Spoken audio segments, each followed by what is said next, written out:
Why would you change anything? They've got to be confident about what they're presenting and continue to do so. Yeah, because the secondary, they really looked clueless. And that was amazing because that drive went and went, no adjustments, and no big plays by the defense to knock the ball away. Over the middle here to Brown. A gain of 6 there on first.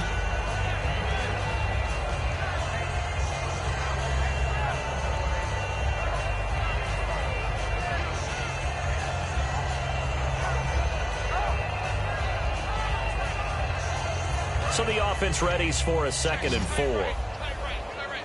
They come out 5 wide, 3 of them to the right side. Newton now to throw. Caught on the left side by Benjamin. And he's taken down, but not before getting this across midfield and just shy of the 40. And at this stage, down in the second half, looks like they just wanted to find a way to get it in the hands of their playmaker, and they did. I think you're exactly right. I don't think the coordinator's looking at his play sheet and trying to figure out which play will work well. He's trying to figure out how to get the ball to the playmaker that you just described. Looking down at that sheet, you find people plays, not necessarily X's and O's, and that's exactly what they did there. Newton to throw, and it pops free. The collision there jarred the ball loose and brings up 2nd down. Looked like they had an opportunity for a big play across the middle, but he didn't have the concentration or the focus necessary and dropped it before he could haul it in. 2nd down now after the incompletion.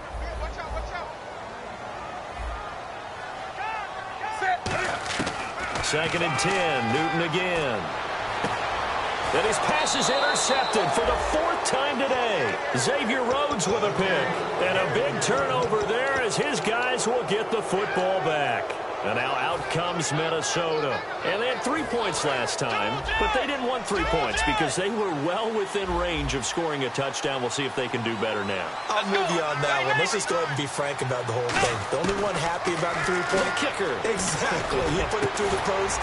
Looking for Diggs, and it's intercepted. Picked off by Trey Boston. And they have the football and will set up shop at the 33-yard line.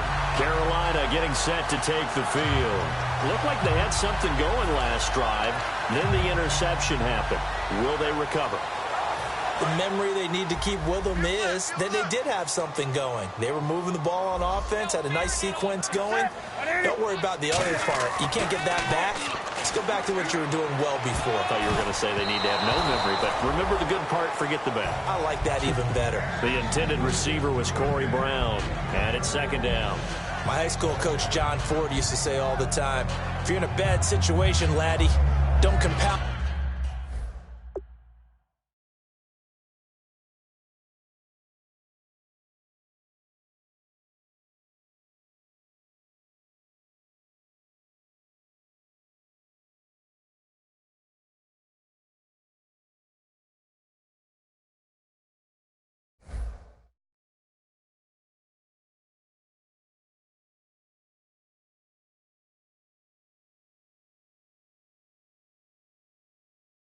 It with a bad decision as well, and I think that's what we just saw there.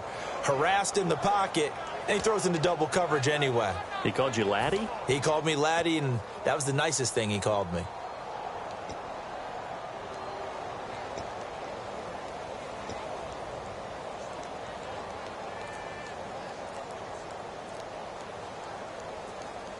Now this will probably be the last play of the quarter. Just beating the play clock is Newton.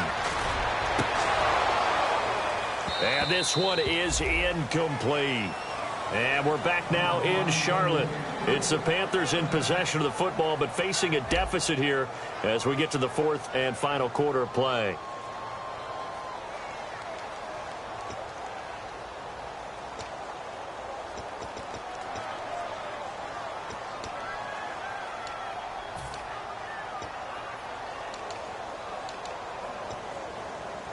So a ways to go here on 3rd and 10. Oh, here we go. Throwing on 3rd down, Newton. And he couldn't hang on to it through the contact. Incomplete. And now following the incomplete pass, we'll get a timeout here for an injured player. While the training staff takes a peek, we'll take a break.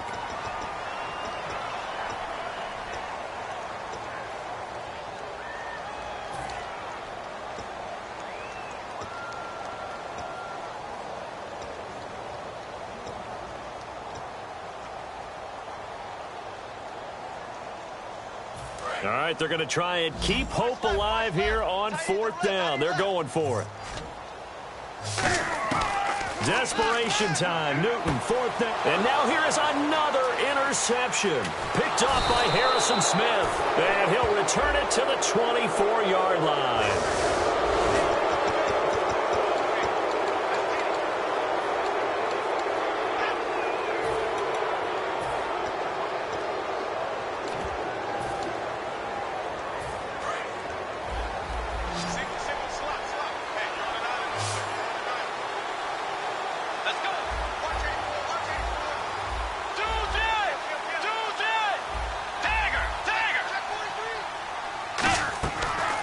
Down throw for Bridgewater. And Rudolph has it left side. And down he goes, but he takes it up to the 40. It's a gain of 17 that time. And that leads to a Minnesota first down. And there's another completion to the tight end. And let's face it, it is hard to overthrow a 6'6" target. It is indeed. Quarterbacks like their speed guys. They like that huge 6'6" target that they've got in him. They really do. And it reminds me of what one great tight end told me once. He told his quarterback, just make sure you throw it up there. You know, kind of like put up in the top shelf where the kids can't get it. First down, Bridgewater. Flush to his right. And he's just going to throw this one out of bounds here. Nowhere to go with it, incomplete. They got pressure there and only rushing 3. And there's a defensive coordinator right now who is celebrating not just getting home with 3 there, but realizing if that's the type of pressure he can get in the entire game, then his pass defense is going to be excellent. You're dropping 8. Where are you going to go with the football?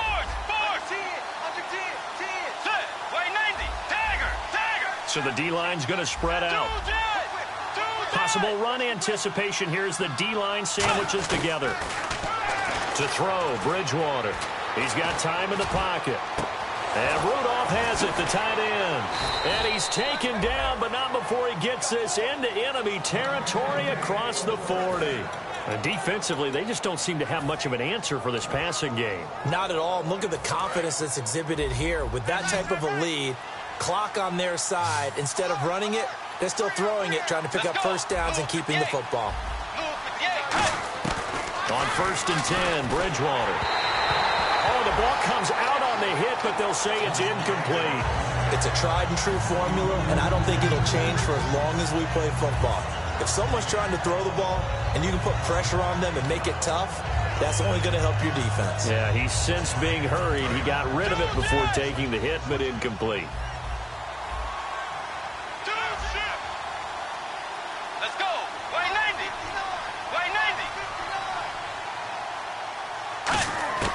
Throwing again, Bridgewater on 2nd and 10. And he fires one incomplete.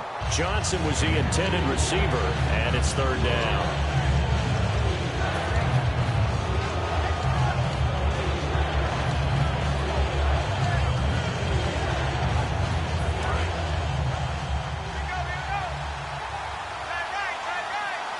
So here we go now. An extra defensive back in there on 3rd and 10. In motion, Patterson. On 3rd down, Bridgewater. And this time he's got the hook up. It's complete. And he gets this one all the way down inside the 15. Good job, D. Good job.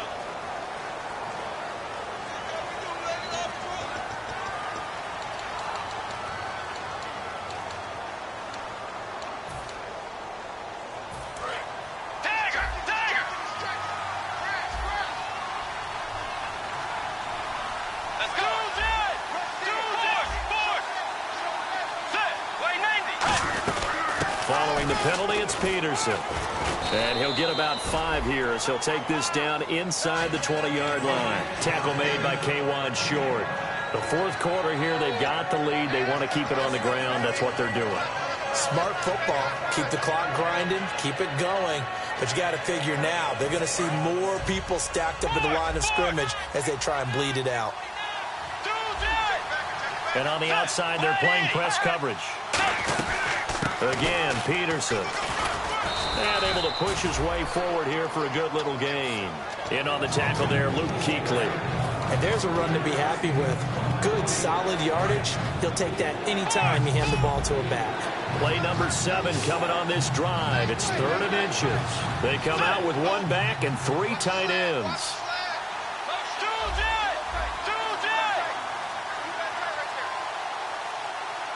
Bridgewater with a keeper. They only get 2 there, but on 3rd and 1, that's all they needed to keep the drive going. I don't know about you, but I like this call. 3rd and inches, and instead of worrying about getting it back to a running back and maybe there's some penetration from the defensive front, just go ahead and take it, move forward, and pick up the first down. And as we say often, it shows confidence in your offensive line.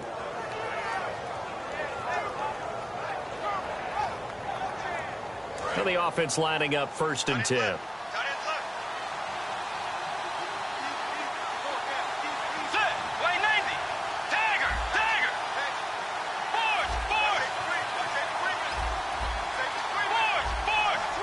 The play clock's running down. They go play action here on 1st down. Bind and intercepted. Maybe the turning point they need. Picked up by Thomas Davis. And a big turnover there as his guys will get the football back. Carolina getting set to take the field. And following the interception, we'll see what they can put together on this drive. I can hear my old college coach right now. He always used to tell us before every game, the team making the fewest mistakes will win. What they're hoping is that last mistake is their only one of the game. Coaches, that's all they talk about, turnovers, right? Minimizing those and maximizing opportunities.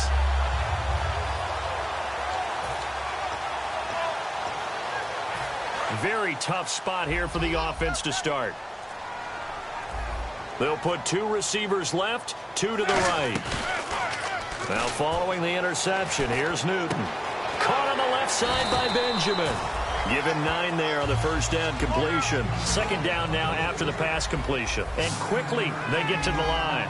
And a good start there on 1st down. They've got to have this drive. No doubt about it. Down a couple of scores. They have to find a way to put it in the end zone. Chunk plays, explosive plays. That will be the key to this drive.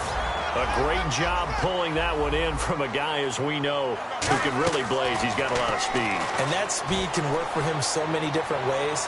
Sometimes he just takes off and goes and just runs past people. Sometimes you get people to back off so far that you can catch everything underneath. But still, at some point in the game, you probably have to make some contested catches, right? Sometimes you have to go up and beat a defender for the football.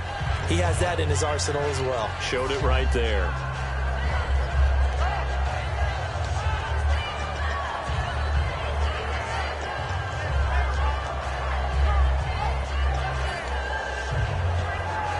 Offense comes to the line now, 1st and 10. Now a play fake here on 1st down. And my goodness, another interception. Picked off by the linebacker, Eric Kendricks. And a big turnover there as his guys will get the football back. Now the Minnesota offense set to take over again. And the interception thrown in the red zone last time. We'll see if they can rebound. I just have to think the last thing he said as they went back out there was, don't do that again. What do you think? What do you think? Yeah, I think that. I think that not only did he say that, but he also told him, let's put it in the end zone that it's supposed to be in, all right? The end zone we're trying to score. I know we're being a little bit facetious here, but the bottom line is take care of the football, and everything else should flow from there. Quick lesson, never ask the play-by-play guy a question. Hey, you're my partner. I know you're right there with me. See if they stay on the ground for 2nd down. Let's go. Shift together here from the D-line. The 2nd down throw for Bridgewater. Nowhere to escape, and he goes down. Mario Addison. He's the one that got to him. He takes him down for a loss of 9.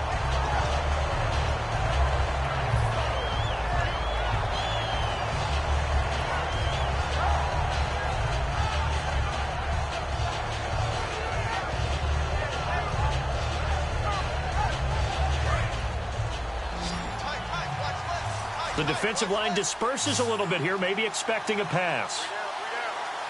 You ready? Dagger! Dagger! Check, check. Dagger! Dagger! Check, check.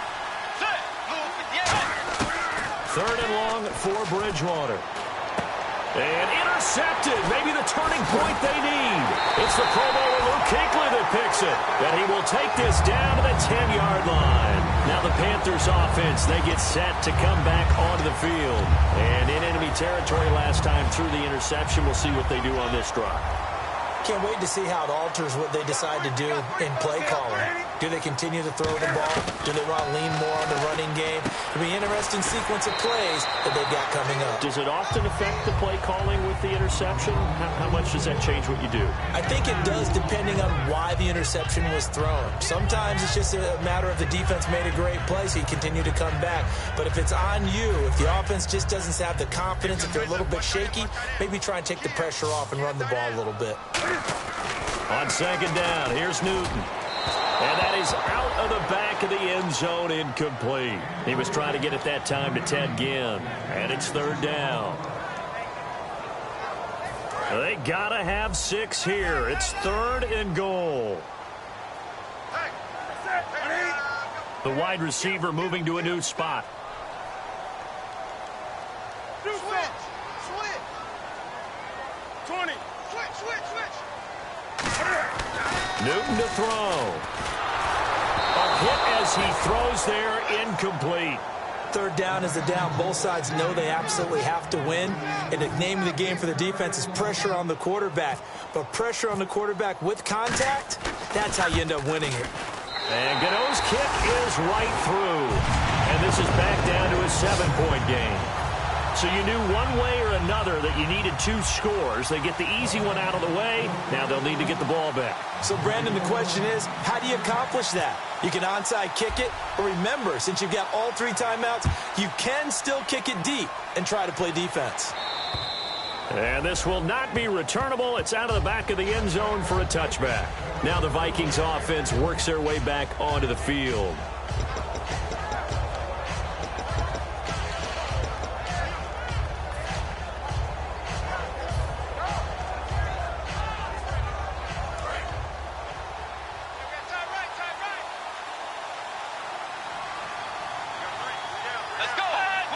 And the D-line pinching together must be expecting the run. They run. Peterson. It's a 6-yard gain on the ground, and that'll make it 2nd and 4. Offensive linemen love creating space for their guys carrying the ball. But when that guy also breaks tackles and creates extra yardage, they almost feel like he's one of them, and they really embrace him. And after the play on the ground, that brings up 2nd down here. Peterson alone in the backfield. Looks like the defense in press coverage here. And he'll get it up the middle. And his rough afternoon continues. He's going nowhere again. And now we get a timeout called on the defensive side of the ball by the Panthers. It's just their first. They've got 2 more to use here in the final stages.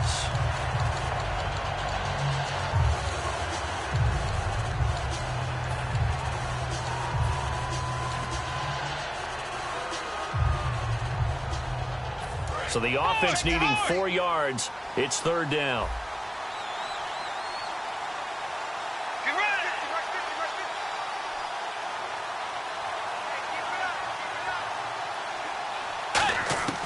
Now Bridgewater. Johnson with a completion over the middle. And he's going to have the first down at about the 38. Call it a gain of 7, and it gets him a new set of downs. And this defense, they needed that one more stop to have any chance, but that completion, that's likely going to seal their fate. And you could hear it in your voice, that one more stop. I feel their pain. Oh, it was so important. They just didn't get it done. Wow, what a way to finish this one off. QB split out wide now. They're in the Wildcat. Out of the Wildcat, it's Peterson.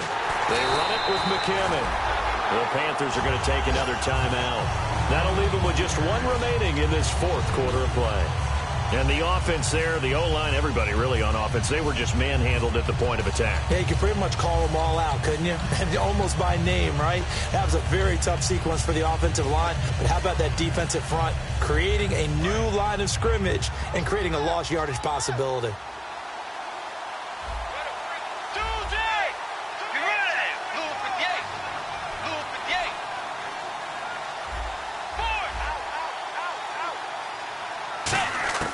Bridgewater here to throw. He's going to flip one out here to his running back. They find some open field here.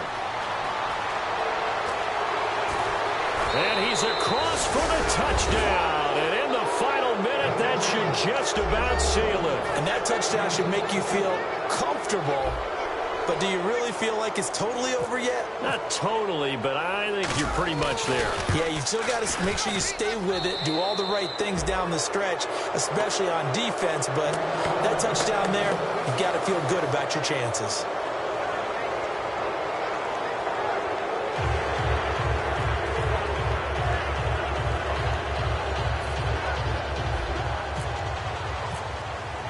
After the touchdown, it's Gay to kick this one away. Trey McBride now to return. And he'll take this one near the 25, call it the 26-yard line. Carolina getting set to take the field.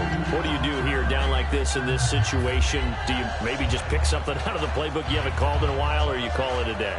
You can do that, or you pick something that's a staple for you and should work better, and try and execute that on the way out the door and maybe get back to base and feel a little bit better as you end a ball game that's been a frustrating one for you. We'll see if they go back to base. Now whistles come in. We're going to get a timeout here by the offense. It'll be their third and final timeout, so as they talk things over, we'll step aside. So here we go, 1st and 10 now.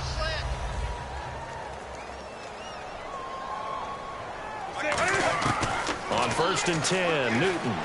He's going to let it fly. He couldn't quite hold it. Got hit. Ball pops out. Incomplete.